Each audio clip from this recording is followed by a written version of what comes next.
I'm Kerry Fink with Helping Seniors Updates, and today is Wednesday, and today is April the 8th. And we hope you're staying safe and doing well through all the COVID-19 precautionary times, and that all is well with you and your loved ones. As you know, we come out on Mondays, Wednesdays, and Fridays and create a Helping Seniors Update. As those of you who follow Helping Seniors know, Joe Steckler, our president and founder, has always been serious about getting information in the hands of folks so that they can make the best aging plan possible under all scenarios. That's why you'll find Joe's columns in Hometown News. You'll see him in every publication you can imagine, from Senior Scene Magazine to Aldea Today to Ebony News Today, Barefoot Tattler. Joe's articles are everywhere. I know he and our guest today, Dr. Lee Sheldon, have gone way, way back. In fact, I learned something new on today's radio show, which is that Joe's first TV appearance was on your TV program at one point, right, Dr. Sheldon? That's correct, Gary. Yes, it was a program called Checkup. And it was a health and medical program, and we had two hosts, and we had guests. And it was at that time, it was our local Regis and Kathy Lee experience. So you know how long ago that was. Well, it's so important, though, especially at a time we've always talked about in the Helping Seniors sort of plan as a nonprofit organization, that not only do we take inbound calls, and I want to stress, viewer, that our inbound, while our office is closed because we're following all the precautions that our governor has issued, so we don't accept walk-in traffic at our facility on the Senior Resource Center, at least until the governor lifts those restrictions. Our Helping Seniors information helpline is available, and Kim is there and ready to do anything that we are able to do to help at a time such as this. And that phone number, folks, is 321-473-7770, 321-473-7770. And then the other side, in terms of not only being available to help for inbound callers, but that's really why Joe really wants us to try to do all we can to get information out, because we have people who live from, as we like to say, from Micco to Mims, and we're all facing this same thing. So I really wanted to ask you, Dr. Sheldon, a little bit about, I know you have a very, very important practice and help so many people and have for so many years along the Space Coast. How are you guys available, and what services are available, and what recommendations do you have for folks at this time? Well, it's interesting what happens in a practice such as ours, which is considered to be a restorative and a practice where we save teeth and do dental implants and things like that. But here we have a board certified surgeon, we have a residency trained general dentist, and so we're in the best position to be able to help people with emergency care. You know, with dentistry out of business until May 8th, and it's going to go a lot longer than that. We've been told May 8th before we can go back into practice, but I think it's going to be June, perhaps even later than that. There are emergencies that crop up, and it isn't just emergencies with our patients, there are emergencies in the community where there's swelling, there's infection, there's pain, and people need help. And so we've essentially become an emergency dental clinic in order to be able to help those people out, not just our own patients, but patients in the community, in order to be able to keep the load off of the emergency rooms and get them to a place where they can get appropriate care. We also have other specialists in the community who we can refer to, who are also doing the same thing. So while our specialty is surgery and gum care, we also have root canal specialists who are also on call. So we're able to get you past that emergency. We can't do any major restorative dentistry. We can't do anything that isn't involved with those items: swelling, pain, infection, but we can at least tide you over, get you through until we're able to get back and practice regular dentistry again. Yeah, and I know when we did the radio program just a short while ago, we were saying that, life goes on. And so I guess one of the things that you made the comment before we were rolling on Helping Seniors Updates was that you feel like you're super busy because I guess, these issues, especially the emergency type stuff that happens with your mouth, I mean, it doesn't know a clock and it doesn't know these schedules.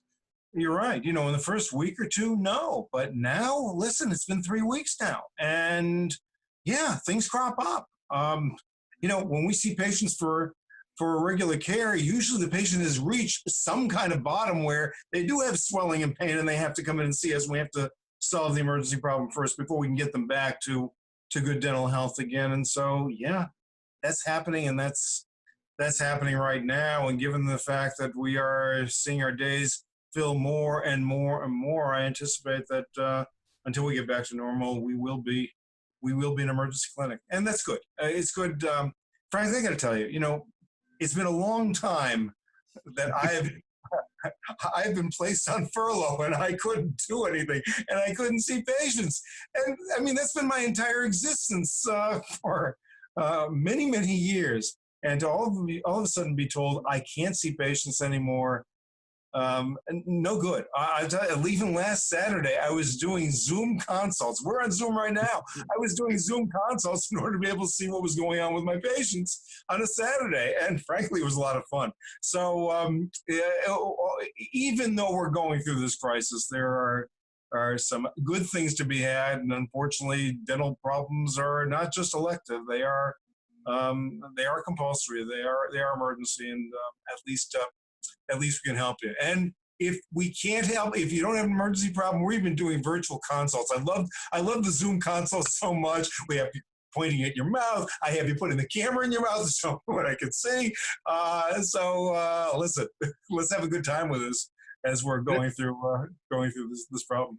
That's what I love about the American spirit, because you say you can't do things one way, we will figure out a way to make it happen. And I think we talked about this on the radio show too today. And if viewer, you get a chance, we always put these programs up on the Helping Seniors website. So if you didn't get to hear us live today on 90.3 FM WEJF, you will be able to pick up the rebroadcast of that, because we do post it out both on our Helping Seniors website, helpingseniorsofbrevard.org, and also on our Facebook page. So you will be able to hear the show. And I thought that was one of the important points that you brought out, was that we just, as Americans, we don't take no for an answer. We're going to find the right, safe, and correct way, but to keep it all moving forward. And I wanted to ask you, particularly being in the healthcare business, a little bit, do you have some advice, precautions? I must imagine that particularly if you're seeing patients now, when they say we're sort of at the apex of all this, wanting to be very careful so that we all stay safe, which is, I guess, job number one. I'm sure you have special protocols in place there, but anything that you would want to share with us that will help us at home or as we move around, that would be good advice for us. Yeah, I think so. I think if we're rinsing, we use a special rinse here. By the way, you can use 1% hydrogen peroxide, which is one way of killing the virus. So you take the bottle of hydrogen peroxide, dilute it down to 1%. Don't take the hydrogen peroxide straight. Another one is to take a half a teaspoon of bleach and put it in 4 ounces of water, and you can rinse out. And that's also antiviral. So there are those types of things, particularly if you're concerned about people getting something from you, that's something that you can do. A regular mouthwash is good. Of course, brush and floss and all the things that we always tell you. That's mostly a antibacterial thing that we're doing, brushing and flossing. But the antiviral, those are two suggestions that I have, the 1% hydrogen peroxide and 1 part bleach, and I'm talking about chlorized bleach to 25 parts water. That's what we're talking about in order to make the dilution. The dilution is like pool water. It should not burn your mouth. It shouldn't be anything like that. Okay. So, last thing I want anybody to do is take straight bleach. No, that's not what we would do. So half a teaspoon to 4 ounces of water should get you there. Okay, that's really good advice. And then I assume as patients come in, you guys must have extra protocols and things that keep not only the patient safe, but also for you guys who are working on the front line. We are. There's certain filtration units that we're actually ordering now because of the problem. I'm looking at them. I haven't ordered them yet, but I'm looking at them for filtration to see what we can do to provide help. But right now, all of our staff, the doctors and staff, are dressed here, completely covered. We've got a face shield in order to be able to prevent any splatter. We're covering necks, covering our skin in order to be able to make sure that we're not passing anything. And when you walk into the treatment room, we're taking your temperature. Actually, before you walk into the office, we're taking your temperature. And then once you walk into the office, we're asking you to wash your hands for 20 minutes for 20 seconds before you sit down. So yes, there are some precautions. We're minimizing the amount of spray and splatter that we're using. And in our x-rays, we have a CAT scan, and so we're taking x-rays outside of the mouth rather than the wafer inside the mouth, unless we absolutely have to do it, also to minimize the chance that you might cough. So it's nice to be able to have this equipment. Never thought I'd need this equipment for this reason, but yeah, we have that equipment in order to be able to protect you and to protect ourselves. Well, as I know, because you and Joe have done so many TV shows and radio shows over the years, you've always kind of been at the forefront technologically of everything. I think you were one of the first practices to ever get involved in some of the really high-tech tools that are now part of the forefront of dental technology. So it sounds like you're leading the way on this stuff as well. You know, you have to, and you want to have, but for patients, you want to have a doctor who's prepared. We've tried to be prepared. Never do we think we were trying to be prepared for this, and even here, we were going to have to order new equipment in order to be able to fulfill whatever OSHA is going to ask us to do later on. But at least right now, we feel very confident that I'm concerned about my staff as much as my patients, and we've got to protect all of us in order to be able to make sure that we deliver the services that we need to, and that we keep people healthy, and don't cause any cross-contamination. It's always been a focus of our practice. Now it's even more so. It just makes good sense. So if there is an emergency or something's coming up dentally, what's the best way for folks to get in touch with your office, or to even if they just want to talk teleconference or Zoom conference or whatever? Yeah, just call the office, 321-259-9980. Leave a message. We're not answering the phones right now, but we are checking the phones once an hour during weekdays, and we're checking in nights and weekends as well, not quite as often. And we're getting back to patients. So just leave a phone number where you can be reached, and we'll be happy to talk with you, decide whether it's something we need to do right now or there's something we can wait for. And of course, if you want the virtual consult, we'll do that too. That's great. Well, thank you for being on the front lines and helping folks in general in Brevard, but especially helping seniors in Brevard. Really appreciate all the good work that you guys have done, and the friendship you've had with Helping Seniors and Joe, and this organization wouldn't be able to keep on going the way it has. You know, I was telling somebody the other day, since Joe founded this organization in 2011, we've now helped over 3,000 families in Brevard County free of charge. And all kinds of information. And people sometimes say, well, is Helping Seniors a referral service? I call and I just get a phone number, and the answer is no. Kim and the team, they have to go quite deep into cases. Usually take 6 or 7 calls before we're able to get things corrected or connected in the right direction. And that's why the work of Helping Seniors is so important. And one of the way you, viewer, can help us during this time is people ask the question, say, well, what are you guys doing about the Helping Seniors car raffle? Is that still on? The answer is yes, the car raffle is still on. Now, we've had to postpone the grand drawing date because, again, the governor has put in restrictions to keep us all safe. So we can't have the large gatherings, but we're committed to releasing a new date.